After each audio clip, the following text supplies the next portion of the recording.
ان الحمد للہ نحمده ونستعینه ونستغفره ونعوذ باللہ من شرور انفسنا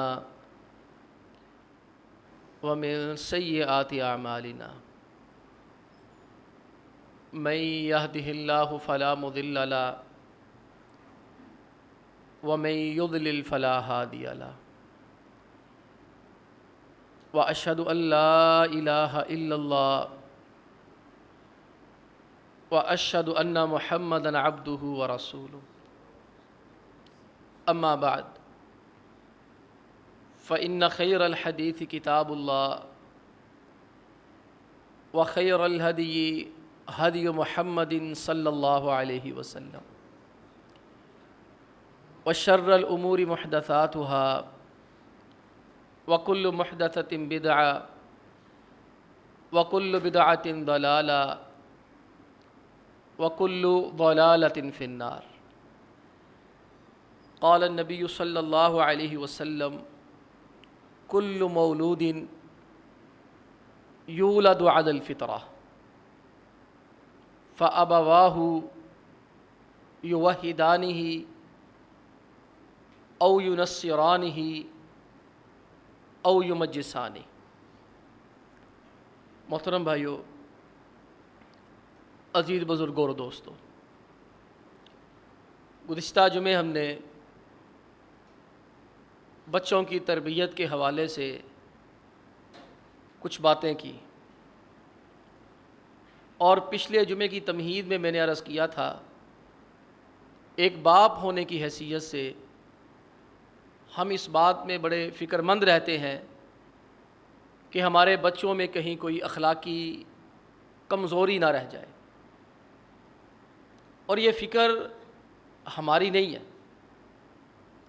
صرف ہماری فکر نہیں ہے، بچوں کی تربیت کے حوالے سے انبیاء اکرام بڑے فکر مند رہا کرتے تھے۔ آپ غور کیجئے، جناب ابراہیم علیہ السلام بت شکن ہے،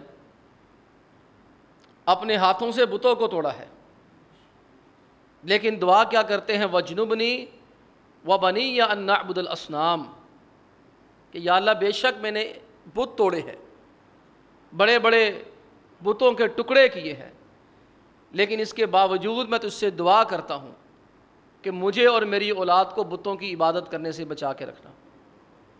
یعنی اتنی بڑی شخصیت ہے بتوں کو توڑنے والا، لیکن بچوں کے حوالے سے کتنا فکر مند ہے کہ کہیں ایسا نہ ہو جائے کہ میرے بچے بتوں کی تربیت کرنا، بتوں کی عبادت کرنا شروع کر دیں۔ جناب یعقوب علیہ السلام 12 بیٹے ہیں، 12 کے 12 کو ایک جگہ جمع کرتے ہیں۔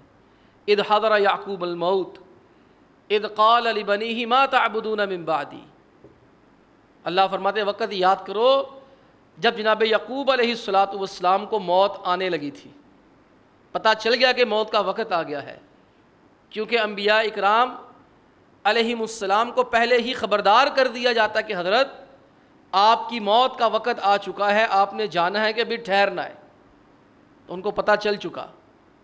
اذ حضر یعقوب الموت، جب یعقوب علیہ السلام کی موت کا وقت قریب آیا، تمام بچوں کو اکٹھا کیا۔ ما تعبدون من بعدی، میرے بیٹو میرے بعد تم عبادت کس کی کیا کرو گے؟ کہ یہ ایسا تو نہیں ہو جائے گا کہ تمہارا باپ وہ اللہ کا نبی، تمہارا دادا وہ اللہ کا نبی، تمہارا پردادا وہ اللہ کا نبی، کہیں تم مشرک تو نہیں ہو جاؤ گے؟ ما تعبدون من بعدی، ذرا بتاؤ تو صحیح تم میرے بعد عبادت کس کی کیا کرو گے؟ قالوا نعبد الہک، ہم آپ کے اللہ کی عبادت کریں گے، ابراہیم کے اللہ کی عبادت کریں گے، ہم اسماعیل اور اسحاق کے اللہ کی عبادت کریں گے۔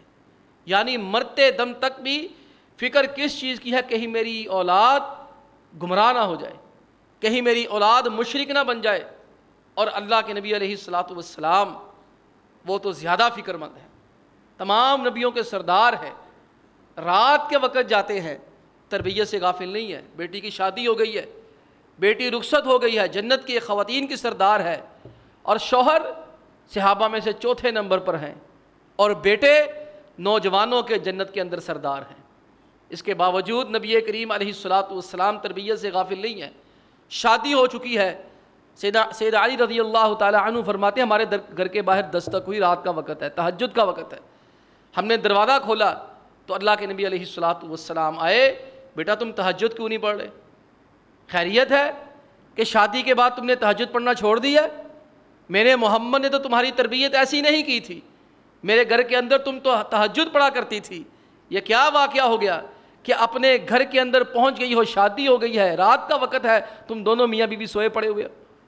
اللہ کے پیغمبر علیہ الصلوۃ والسلام نے کہا الا تصلی، اٹھو شابہ تہجد پڑھو.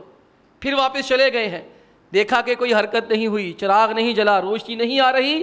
آپ علیہ الصلوۃ والسلام دوبارہ گئے، دوبارہ در پہ دستک دی، دونوں کو اٹھایا، اٹھو شابہ تہجد پڑھو. یہ آپ علیہ الصلوۃ والسلام کی تربیت کا انداز ہے، اور یہ آپ علیہ الصلوۃ والسلام کی فکر ہے کہیں میری بچی شادی کے بعد دین سے غافل نہ ہو جائے. آج ہم سارے اس بات کے اوپر پریشان ہیں، اور میں نے بھی گزشتہ جمعہ عرض کیا ہے کہ حالات جس طرف جا رہے ہیں اور فتنوں کا جو دور ہے، بچوں کی تربیت کرنا کوئی آسان کام نہیں رہا. ہر وقت ان کے اوپر ہم کھڑے نہیں رہ سکتے. تو پھر ہمارے پاس کیا طریقہ کار ایسا ہے، کیا ایسی چیز ہے کہ بچوں کی تربیت کرے؟ بچے اللہ کے بھی فرما بردار ہو، ہمارے بھی فرما بردار ہوں. بھائیو بہت زیادہ چیزیں کہی جا سکتی ہیں. بچوں کی تربیت کے حوالے سے 3 بنیادی چیزیں ہیں. ان میں سے پہلی چیز ہے بچے کی تربیت میں والدین کا کردار ہوتا ہے. سب سے پہلے والدین آتے ہیں، اور دوسرے نمبر پہ وہ معاشرہ، وہ ماحول جس کے اندر بچہ زندگی بسر کرتا ہے، اور تیسرے نمبر پہ وہ تعلیمی ادارہ جہاں پر بچہ علم حاصل کرنے کے لیے جاتا ہے. آج آپ ایمانداری سے غور کریں، کیا ہم اپنے بچے کو یہ تینوں چیزیں شریعت کے مطابق دے رہے ہیں؟ میں تو سمجھتا ہوں بچوں کی تربیت بعد میں، پہلے ماں باپ کی تربیت ہونے والی ہے. سب سے پہلی چیز ہے والدین، ماں باپ جن کے اندر بچہ رہتا ہے. ماں پہلے آتی ہے. اقبال نے کتنی پیاری بات کہی، سیرت فرزندہا از امہات، جوہر صدق و صفا از امہات. اقبال کہتا ہے بچوں کی تربیت میں پہلا ساتھ ہی ماں کا ہوتا ہے، اور بچے کو سچ بات بولنا سکھانے میں بھی ماں کا کردار ہی بنیادی ہوتا ہے. سیرت فرزندہا از امہات، بچوں کی تربیت، کردار سازی ماں کا کام ہے. جوہر صدق و صفا از امہات، اور بچوں کے اندر صلاحیت پیدا کرنا، بچوں کے اندر سچ بولنے کی قابلیت پیدا کرنا، یہ ماں کا کردار ہے. آپ نے واقعہ سنا، پڑھا، بار بار پڑھا، پھر میں آپ کو یاد دہانی کرانے کے لیے کہہ دیتا ہوں. جناب عبد القادر جیلانی رحمۃ اللہ علیہ تعلیم حاصل کرنے کے لیے نکلے ہیں، اور ڈاکوؤں نے آن گرا ہے. قافلے کو لوٹنا چاہتے ہیں، قافلے کو لوٹ لیا. کہا بچہ تمہارے پاس کیا ہے؟ کہا میرے پاس اشرفیوں کی ایک تھیلی ہے. تلاشی لی، اس کے پاس تو کچھ بھی نہیں نکلا. چلے گئے. پھر دوسرا ڈاکو آتا ہے، بچے تمہارے پاس کیا ہے؟ کہا جی میرے پاس اشرفیوں کی تھیلی ہے. اب ڈکیتی ہو، لوگ چھپاتے ہیں، جاننے دیتے ہیں کہیں پیسہ نہ چلا جائے. ڈاکوؤں کا سردار کہا کہاں تھیلی؟ کہا یہ تھیلی میں نے چھپا کے رکھی، یہ ہے.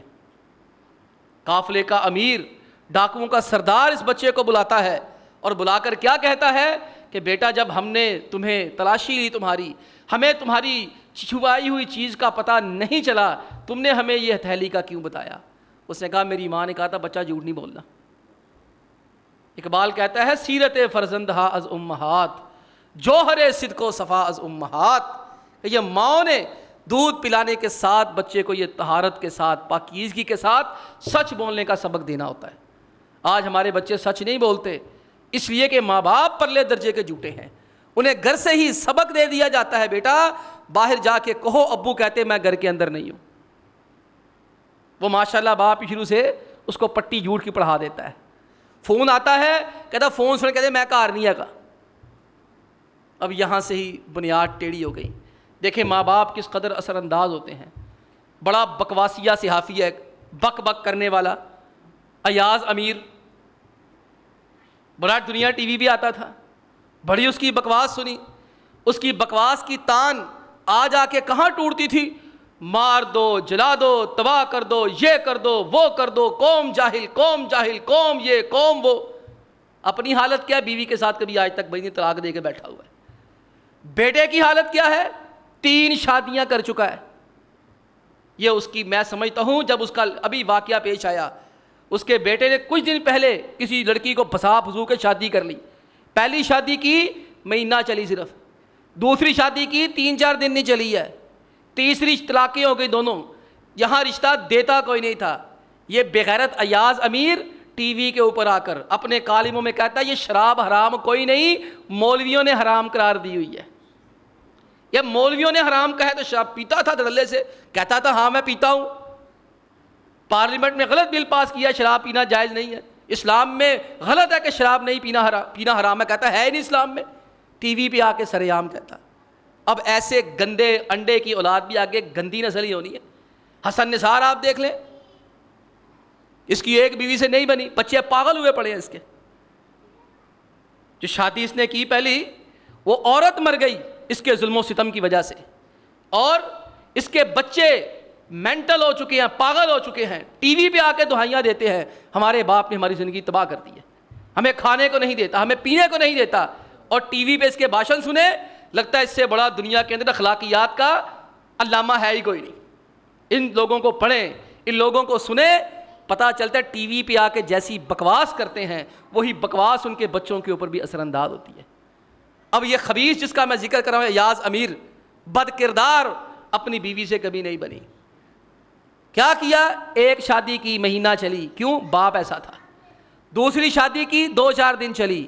تیسری شادی کی, لڑکی یہاں آئی ہے, دوسرے دن اسے قتل کر دیا. یہاں آ کے اس کو قتل کر دیا. یہ بھی بات ہے نا, داڑھی والا بڈھی مار دوے تے کی کرنے نے, مولوی دہشت گرد تے پڑھیا لکھا سیکولر مار دوے نفسیاتی مریض سی. وہ یہی کہا نا ملزم جعفر حسین نے, وہ نور مقدم کی گردن اتاری, فٹ بال کھیلا, ہڈیاں توڑی, تو کیا کہہ دیا گیا, یہ نفسیاتی مریض ہے جی. یہ چنگا نفسیاتی مریض ہے جہاں نفسیاتی سکولاں کالجاں جا کے لیکچر بھی دیندا ہے نفسیاتی مریضاں نوں. یہو جہا نفسیاتی مریض جعفر حسین. اب یہ ایاز امیر کا بیٹا تیسری بیوی کو قتل کیا, آرام سے مارا, لاش پڑی ہوئی ہے, باپ کو فون کر کے میں قتل کر دیتی ہے. چلے اس کی مہربانی, اس نے پولیس کو فون کیا کہ اس کو پکڑ کے لے جائے. کہتا ہے میں نے پولیس کو فون کر دیا تھا. اب پولیس پہنچی ہے, لاش کو ٹھکانے لگا رہا تھا. عزیزو, میڈیکل سائنس کہتی ہے جس گھر کے اندر ماں باپ کی آپس میں نہ بنتی ہو, ہر وقت کتی چیخا رہتا ہو, ان کے بچے کبھی اچھی زندگی نہیں گزار سکتے. ہم اپنے رویوں پہ غور کریں. یہ ہمارے بچوں کے اوپر چیزیں اثر انداز ہوتی ہیں.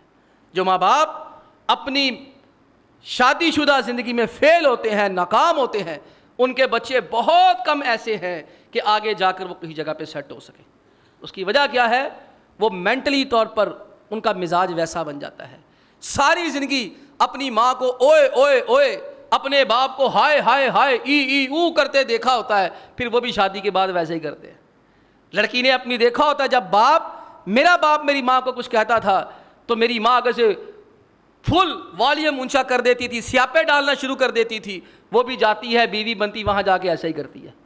لڑکے نے دیکھا ہوتا ہے کہ میری ماں جب اونچا بولتی تھی میرا باپ گالیاں دیتا تھا, ڈنڈے چھوٹے چلاتا تھا, ڈراتا دھمکاتا تھا. اس کی شادی ہوتی ہے, اس کا مسئلہ بنتا ہے, وہ بھی ایسا ہی کرتا ہے.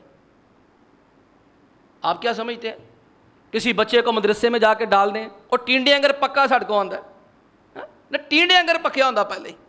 ہمارے پاس مدرسے میں بیچتے ہیں کون, جڑا ماں دے قابو نہیں آندا, پیو دے قابو نہیں آندا, ہر چیز سے فیل ہوندا ہے. اینوں حافظ بنا دیو, قاری صاحب ایسا سانبھیا یا سانبھیا نہیں جاندا, اینوں مولوی کو پا دیو, تینوں ہن مسیطے پا دینے ہیں. بچے کو ڈراتے ہیں نا, کیا کیا کہ ڈراتے ہیں بچے کو, سیدھا ہو جا نہیں تینوں اسی مسیطے پا دینے, تینوں مدرسے سٹ آواں گے. قاری صاحب لا اینوں سنگل, پھیرو اینوں ڈنڈے. وہ قاری صاحب کے ڈنڈے, قاری صاحب کی زنجیریں, قاری صاحب کی نصیحتیں کوئی اثر نہیں کرتی. کیوں, وہ مڈوں بگڑیا, پوتلیاں تو خراب ہے. اس کی بنیاد ہی ٹیڑھی تھی پہلی, جہاں پہلا کام کرنے والا تھا وہ خراب ہو گیا. آپ علیہ الصلوۃ والسلام فرماتے ہیں کل مولود یولد علی الفطرہ, ہر بچہ فطرت سلیم پہ پیدا ہوتا ہے, اس کو برائی کا نہیں پتہ ہوتا, اس کو صرف اچھائی ہی پتہ ہوتی ہے. آگے فرمایا فابواہ, اس کے ماں باپ کا کردار آتا ہے, یوحدانہ, اس کے ماں باپ اس کا ذہن بناتے ہیں, اس کے ماں باپ اس کی تربیت کرتے ہیں. اگر یہودیت پہ تربیت کرے بچہ یہودی بن جاتا ہے. او ینصرانہ, یا فرمایا اس کے ماں باپ عیسائی ہوتے ہیں، عیسائیت پہ تربیت کرتے ہیں، بچہ عیسائی بن کے معاشرے میں آتا ہے، او یمجسان ہی، یا ماں باپ مجوسی ہوتے ہیں، بچہ پھر معاشرے کے اندر ایک مجوسی بن کے سامنے آتا ہے۔ یہ ہمارا پہلا معاملہ ہے۔ بچوں کی تربیت سے پہلے میں سمجھتا ہوں والدین قابل تربیت ہو چکے ہیں۔ ہمارے جو بزرگ ہیں انہوں نے جیسی تیسی زندگی گزار لی، یا ہمارے گھروں کے اندر ہمارے ماں باپ نے جیسا بھی رویہ رکھا، ہمیں اپنے بچوں کے ساتھ ایسا رویہ نہیں رکھنا۔ ہم اس بات پہ یقین کر لیں اور سمجھ لیں ہمارے ماں باپ نے ایسا کیا تو اسلام کو قابل فخر نوجوان نہیں دے سکے۔ اگر ہم نے بھی انہی جیسا رویہ اپنا کے رکھا، ہم بھی پھر اسلام کو قابل قدر نوجوان نہیں دے سکیں گے۔ آج کہتے ہیں صلاح الدین ایوبی نہیں ہے۔ بھائی تمہارے پاس صلاح الدین ایوبی کہاں سے آ جائے؟ تم میں سے کون اس قابل ہے اس کا بیٹا صلاح الدین ایوبی رحمۃ اللہ علیہ؟ یہ باپ کام آتا ہے، یہ باپ کی تربیت تھی کہ صلاح الدین ایوبی رحمہ اللہ کے والد جا رہے ہیں راستے میں تو جناب ایوبی رحمۃ اللہ علیہ بچوں کے ساتھ کھیل رہے ہیں۔ کہا صلاح الدین بچوں کے ساتھ کھیل رہے ہو؟ ہاں کھیل رہا ہوں۔ فلاں کام نہیں کیا؟ ابو جی نہیں کیا۔ اس نے اٹھایا صلاح الدین کو اوپر ہوا میں پٹخ دیا زمین کے اوپر۔ باپ چلا گیا، صلاح الدین ایوبی رحمہ اللہ نے آرام سے اپنے کپڑے جاڑے کھڑے ہو گئے۔ اب یہ حیرانی کی بات ہے، بچے کو تھپڑ لگایا جائے، بچے کی چیخیں آسمان سے باتیں کرتی ہیں، اور یہاں اس کو اٹھا کر پٹخا گیا زمین کے اوپر۔ کہتا مجھے کچھ نہیں ہوا۔ دوست نے پوچھا کیوں تکلیف نہیں ہوئی؟ کہتا ہوئی ہے۔ بچوں نے کہا روئے کس لیے نہیں؟ کہتا میں نے بیت المقدس آزاد کرانا، میں نے ان چھوٹی تکلیفوں کے اوپر رونا نہیں ہے۔ کیوں؟ باپ نے ذہن کے اندر یہ بات بٹھا دی، بیٹا بڑا ہو کر تو نے بیت المقدس کو آزاد کروانا ہے۔ اور مجھے بتاؤ اس بچے نے پھر بیت المقدس آزاد کروایا کہ نہیں کروایا؟ اسی بچے نے کرایا۔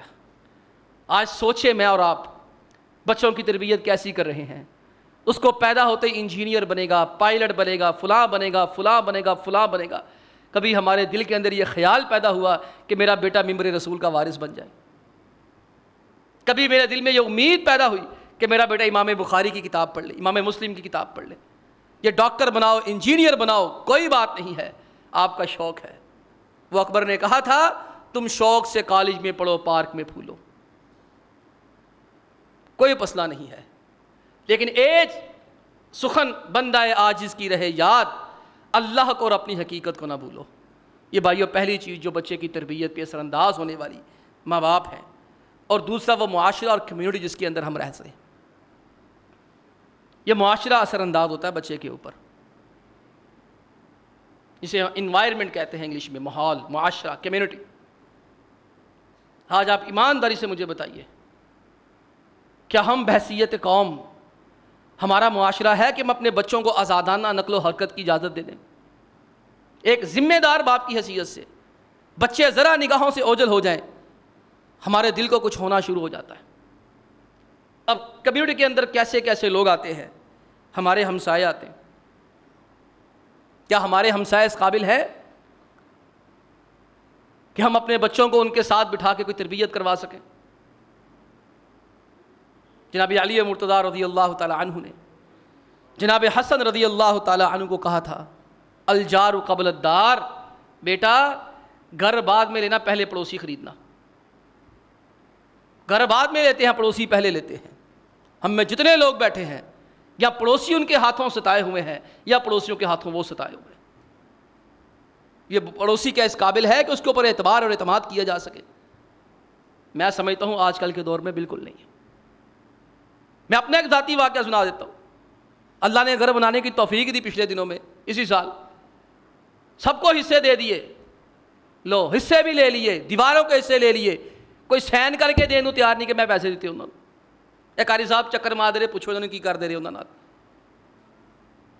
اپنے بھی ہیں بیگانے بھی ہیں۔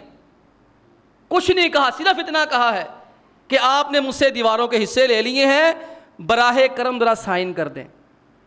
اسی چور ہاں، اسی ٹھگ ہاں۔ میں حیران، یہ وہی لوگ جن کے لب و لہجے پیسے لیتے وقت کچھ اور تھے۔ میرا ایک طالب علم وہ پراپرٹی ڈیلنگ کا کام کرتا، تو میں نے اس سے مشورہ کیا، میں نے کہا یار حصوں کا کیا چکر ہوتا ہے، مجھے تو پتہ ہی نہیں۔ کہتا سائز سب سے پہلے ایک ان کا شناختی کارڈ لیں، اس کے بعد ان سے اسٹامپ پیپر پہ خالی سائن کروائیں، پھر ایک سفید پیپر پہ سائن کروائیں، پھر کالونی والے کے پاس جائیں اور اس کو جا کر کہیں کہ بھائی پہلے تے سائن کرو پھر میں پیسے دینے. اور میں کہا جان دے یار کہہو جی گلاں کرتا. یہ عالم ہے لوگوں کا، یہ ہمارا حال ہے. پڑوسی اس قابل نہیں ہے. علی مرتضیٰ رضی اللہ تعالی عنہ نے کہا تھا الجار قبل الدار، بیٹا گھر بعد میں لینا، پڑوسی پہلے چیک کرنا ہے اس قابل ہے کہ تم اس کے ساتھ رہ سکو. ہم جانتے نہیں ان چیزوں کو، پہچانتے نہیں ہیں، پتہ ہی نہیں ہوتا کیسے. اس لیے لوگ کرتے کیا ہیں، ڈر کے مارے پڑوسیوں سے بات ہی نہیں کرتے. حالانکہ حقوق ہے، ذمہ داریاں ہیں، بڑے حقوق ہیں، لیکن ہمارا معاشرہ ایسا بن گیا ہے. باقی پیسہ تو آنے جانی چیز ہے، اس کا تو مسئلہ ہی کوئی نہیں ہے، لیکن اولاد ناجنا. میں سمجھتا ہوں آج کل کے دور میں کوئی اس قابل نہیں ہے اپنے بچوں کو، کوئی معاشرے میں ہو، کمیونٹی میں ہو، کوئی عزیز رشتہ دار ہو، اس قابل ہی نہیں ہے اپنے بچوں کو اس کے پاس اکیلے بھیجا جائے یا اس کے ساتھ کھڑا کیا جائے. جڑا پنو لال. سلف کے اندر ایک نام آتا ہے جناب عبداللہ بن مبارک رحمۃ اللہ علیہ. ان کا ایک پڑوسی تھا، یہودی پڑوسی. اس نے گھر بیچنا تھا.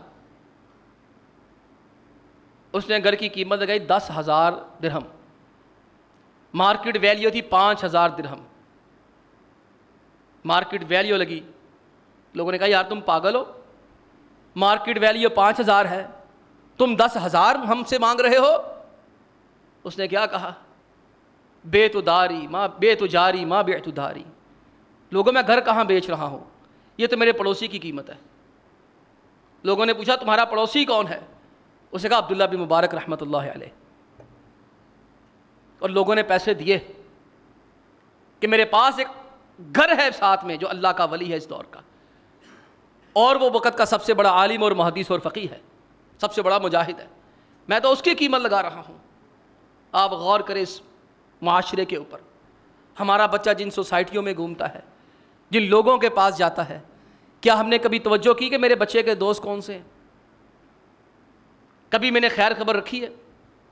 یا مجھے جب ان کی بری حرکت کا پتہ چلتا ہے صرف پھینٹی لگانا ہی آتا ہے؟ او اللہ کے بندو، پھینٹی ہر مسئلے کا حل نہیں ہوتا. عربی کا ایک محاورہ ہے الوقایۃ خیر من العلاج، علاج سے پرہیز بہتر ہے. پرہیز یہی ہے. اپنے بچوں کے اوپر توجہ رکھنے کے لیے ضروری ہے ہم اپنے بچوں کے سارے معاشرہ دیں، اور لوگوں میں سے، ان کے دوستوں میں سے بھی اپنے بچوں کے لیے دوستوں کا کبھی انتخاب کرانا ہو تو اپنے بچوں کی یہ ڈیوٹی بنائیں اپنے اوپر کہ بچے جو ہیں وہ دوست بنے جو ان کے اچھے دوست ہیں.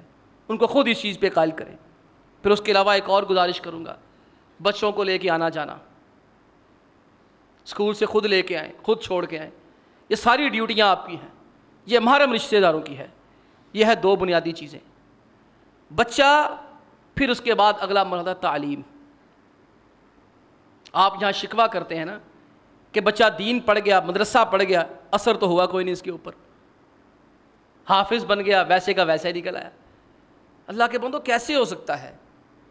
بچوں کی گروتھ تو، تربیت تو پہلے دن سے شروع ہوتی ہے.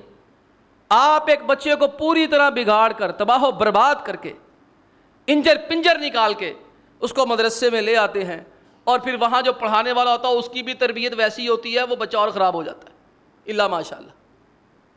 وہ پڑھانے والے بھی آگے ویسے ہی بیٹھے ہوتے ہیں، وہ بھی اسی معاشرے کا حصہ، وہ بھی غیر تربیت یافتہ. ان کے ہاتھوں میں غیر تربیت یافتہ اور معاشرے کا بگڑا ہوا ایک بچہ پہنچتا ہے، وہ اس کی اصلاح کرنے کے مزید اس میں تباہی اور بربادی کے رندے پھیر دیتے ہیں. یہ تیسری چیز ہے تعلیمی ادارے. اور آپ میری یہ بات یاد رکھیں، تعلیمی اداروں کا مقصد یہ نہیں ہے کہ آپ بچہ مدرسے کے اندر جو ہے وہ 10ویں کے بعد بھیجیں، 8ویں کے بعد بھیجیں. 5ویں کے بعد بچہ آپ کے ہاتھ سے نکل چکا ہے. 5ویں کلاس تک بچے کی ذہن سازی ہو چکی ہوتی ہے، اور بچہ 10ویں کے بعد کوئی بات ماننے کو تیار ہوتا ہی نہیں ہے. اور اگر وہ ویسے ہی بگڑا ہوا کالج کے اندر چلے جائے، یونیورسٹی کے اندر چلے جائے، پھر آپ کے سامنے معاشرہ دیکھے کیسا ہے، ویسے ہی بچے ہمارے سامنے آتے ہیں. اس لیے گزارش یہ ہے، اگر بچے کو دیندار بنانے کا ارادہ ہے تو یہاں 2 چیزوں کے اوپر توجہ دیجیے. اور 2 چیزوں کے اوپر توجہ دینی ہے تو خصوصی طور پر تعلیمی اداروں ان تعلیمی اداروں کا انتخاب کرے. میں دنیا دار تعلیمی اداروں کی بات کر رہا ہوں, اسکول سسٹم کی بات کر رہا ہوں, جس کے بارے میں یہ شہرت اچھی ہو. یہاں بچوں کی تربیت پہ توجہ دی جاتی ہے. ہمارے ہاں تعلیم پہ توجہ دی جاتی ہے. آکسفورڈ کا نصاب ہے جی, آکسفورڈ کا سلیبس ہے, فلاں چیز ہے, ڈھمکاں چیز ہے, لیکن بچے کی تربیت اس کے اوپر توجہ نہیں دی جاتی. بچوں کی تربیت کے لیے وقت ہی کہاں دیا اس تعلیم نے. بچہ صبح جاتا ہے, بڑا سا بیگ پکڑا ہوتا ہے, دوپہر کا کھانا کھایا, اکیڈمی میں بھاگ گیا, وہاں جو ہے وہ شام کو آتا ہے, شام کو پھر رات 10-11 بجے تک اس کی ٹیوشن گھر کے اندر ہوتی ہے, ماں کے پاس, باپ کے پاس, چھتر پولا. بچے کی تربیت کا وقت کہاں نکل گیا. نہ اس کی نمازیں, نہ اس کا مدرسہ, نہ اس کا ناظرہ, وہ کچھ بھی نہ رہا, نہ اس کی نماز. ہم نے دیکھا ہے بچوں کے جب ٹیسٹ ہوتے ہیں, دسمبر ٹیسٹ ہوتے ہیں, بچے نہیں ناظرہ پڑھنے کے لیے آتے. جب چھٹیاں ہوتی ہیں گرمی کی, بچے نہیں آتے.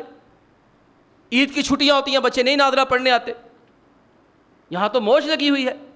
ماں باپ بھی اس چیز کے اوپر فوکس کرتے ہیں بچہ دنیاوی تعلیم حاصل کر لے. آپ ضرور کروائیں, لیکن دنیاوی تعلیم کے اندر میری بات یاد رکھ لیں, اس وقت دنیا کا جو یورپ کا جو نظام تعلیم ہے, بچوں کو قریباً پرائمری تک اور بعض ممالک کے اندر میٹرک تک بچوں کو کچھ بھی پڑھایا نہیں جاتا ہے.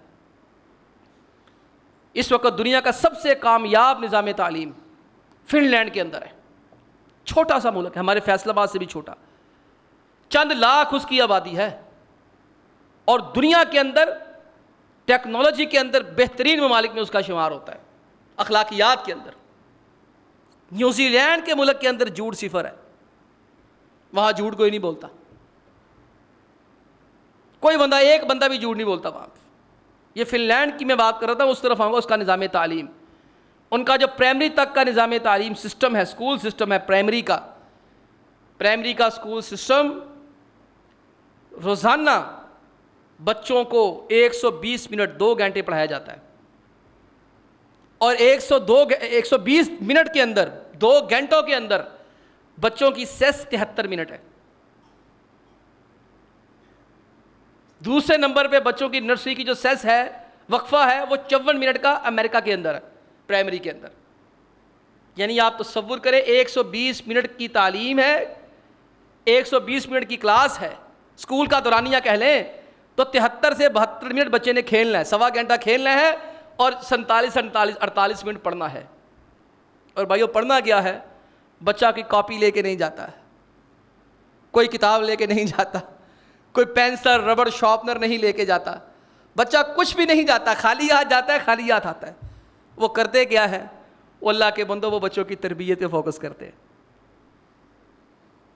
وہ اس اعتبار سے ہم سے آگے نکل گئے, اہل صنم اوج ثریا سے جا ملے, اہل حرم دعاؤں کا اثر دیکھتے رہے.